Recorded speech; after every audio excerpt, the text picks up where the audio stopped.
Kung sino ang huling matitira dito sa oblique pool ay siyang mag-uuwi ng 100,000 pesos. No! Nag-imbita ako ng mga content creator at random followers na maglaban-laban sa oblique pool. Sobrang hirap. Party, party! Party, party!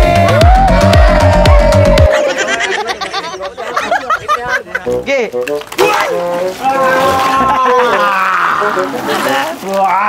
Ako ang unang tao na ligaw sa oblique.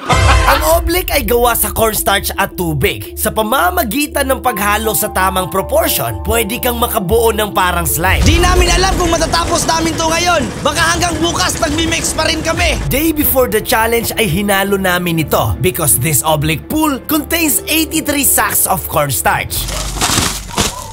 Ang oblique ay isa sa pinaka-amazing na nakita ko. At para malaman ng totoo, meron tayong kaunting eksperimento. Susubukan natin tong hollow blocks. Ngayon, subukan natin mamasuhin.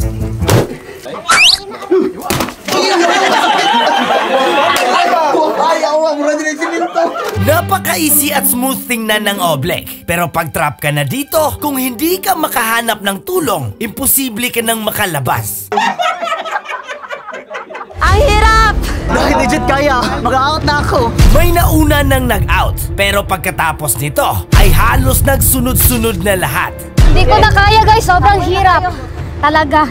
Ang hirap, surrender na ako. Lumulubog yung paa mo. Wow! Sa round 2 ay may ilalaglag akong susi. At bawat susi ay may 10,000 pesos. Level 2, start!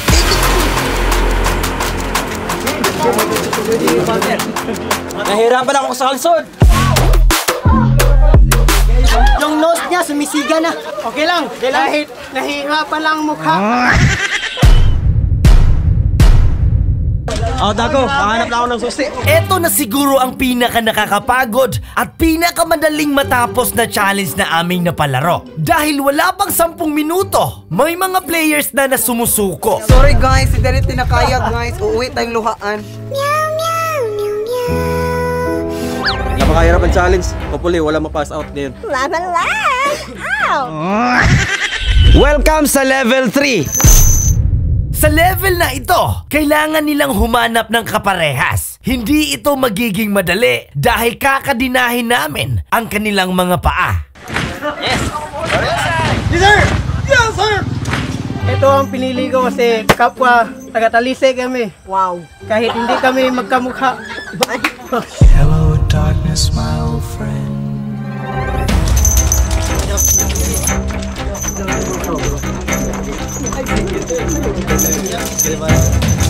Sa level na ito ay kailangan nila ng synchronization. Dahil kung hindi, siguradong lulubog ang kanilang mga paa at ma-e-execute sila.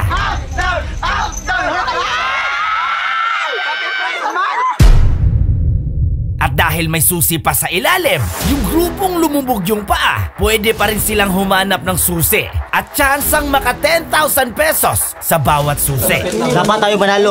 Mapdos yung asawa mo. Tarungin mo kasi buntis ako. The Bluetooth device is ready to test. The Bluetooth device is ready to test. Very good! Meron tayong 5 kahon at 3 dito ay may laman na 10,000 pesos. Kung sino man ang makakuha ng 10,000 pesos ay maaalis at ang makabokya ay ang magpapatuloy sa challenge. Ang pipiliin ko ay number 3. Kaya natatakot ako sa mukha niya. Final box number 3. Wala! Ano ang ating pipiliin? Ito, yung kapat. Final number 4. Final number 4. Walang laman. Final decision, box number 2. Meron talaga guys. Sayang. Malas guys. Ito ang final round. Lahat kayo ay lulubog sa oblique hanggang liig. At ang unang makaahon sa kahit anong paraan ay siyang mananalo ng 100,000. 1, 2, 3, start! Habang hirap na hirap yung iba, bigla na lang nagbe-best mood si Eugene. Tapusin! Tapusin! Tapusin!